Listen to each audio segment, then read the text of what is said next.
Om Swastiastu. Assalamualaikum warahmatullahi wabarakatuh. Shalom, Namo Buddhaya. salam kebajikan bagi kita semua. Dan salam harmoni.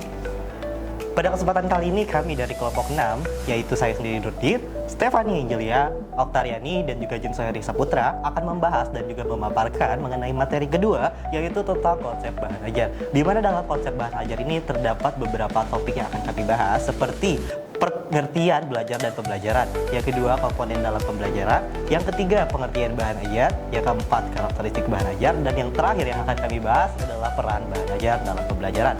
Untuk lebih detailnya mengenai berbagai pembahasan yang akan kami bahas, selamat menyaksikan. Harus kita ketahui bahwa belajar merupakan suatu proses yang dilakukan oleh individu untuk memperoleh perubahan perilaku, pengetahuan, keterampilan, dan sikap melalui aktivitas sadar yang bertujuan mengembangkan diri sehingga berkompetensi meningkat.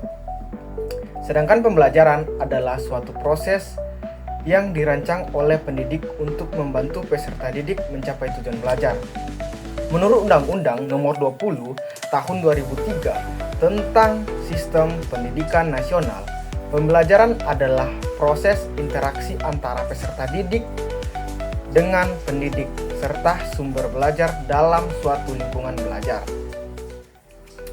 Perbedaan utamanya, belajar berfokus pada siswa, sifat internal, dan hasilnya berupa perubahan perilaku.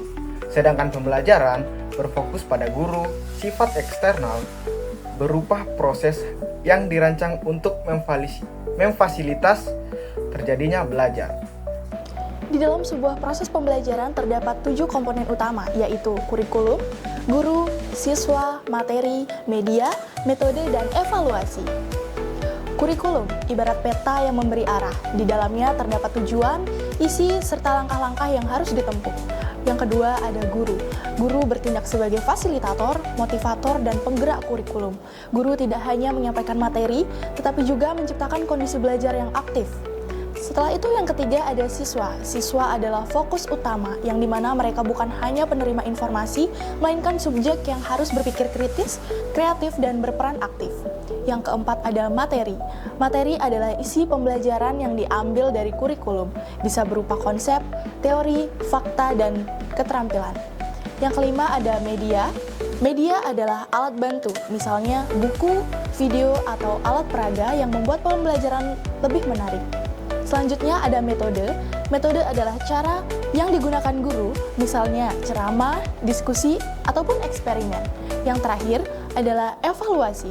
Evaluasi ini berfungsi menilai keberhasilan pembelajaran sekaligus memberikan umpan balik untuk perbaikan.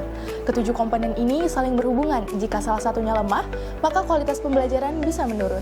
Pada materi selanjutnya, kita akan membahas tentang pengertian bahan ajar dan karakteristik bahan ajar. Dalam bahan ajar, Widodo dan Jasmat mengemukakan bahwa bahan ajar adalah seperangkat sarana pembelajaran yang berisi tentang materi, metode, batasan, serta cara evaluasi yang disusun secara sistematis untuk mencapai kompetensi tertentu. Nah, bahan ajar bukan hanya sekadar kumpulan materi, tetapi dirancangkan secara menarik, sistematis, dan sesuai dengan kebutuhan siswa. Bentuknya bisa beragam, mulai dari buku, model, lembar kerja siswa, hingga media digital seperti e-book atau aplikasi belajar.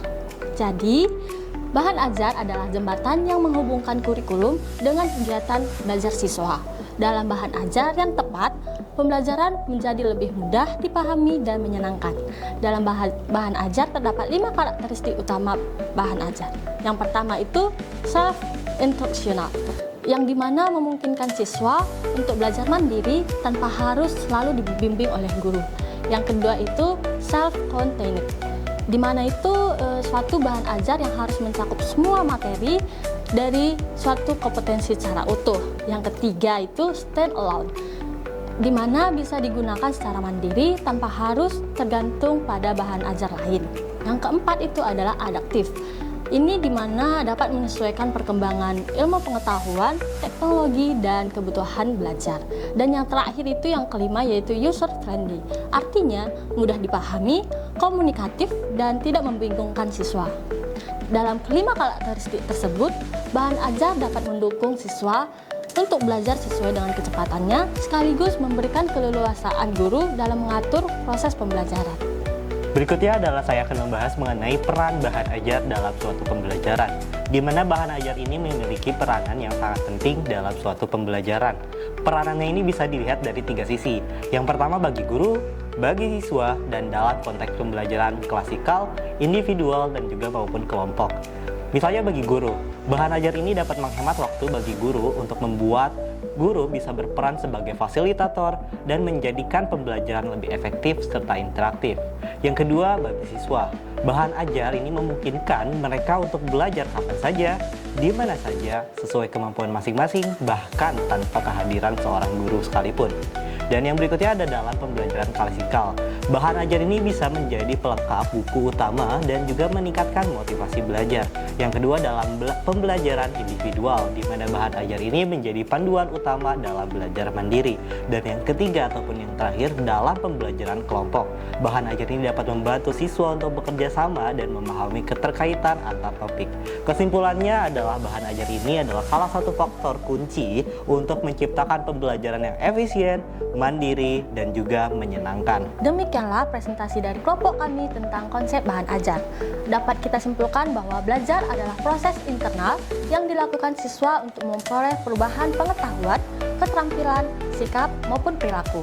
Sedangkan pembelajaran adalah proses eksternal yang dirancangkan guru untuk memfasilitasi terjadinya belajar.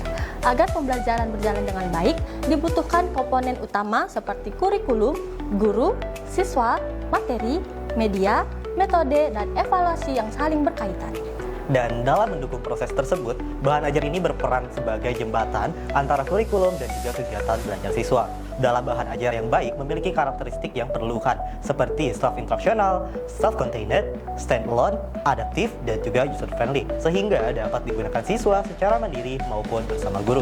Peran bahan ajar ini sangat besar, baik bagi guru untuk mempermudah proses mengajar, bagi siswa untuk mendukung belajar mandiri, maupun dalam berbagai konteks pembelajaran lainnya seperti dalam klasikal, individual, maupun kelompok.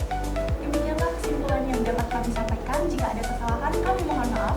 Terima kasih kepada Ibu, Bapak, dan rekan-rekan sekalian. Kami tutup dengan Paramo Santi. Om Santi, Santi, Santi Om. Wassalamualaikum warahmatullahi wabarakatuh. Shalom, Nama budaya. salam kebajikan bagi kita semua. Dan salam harmoni.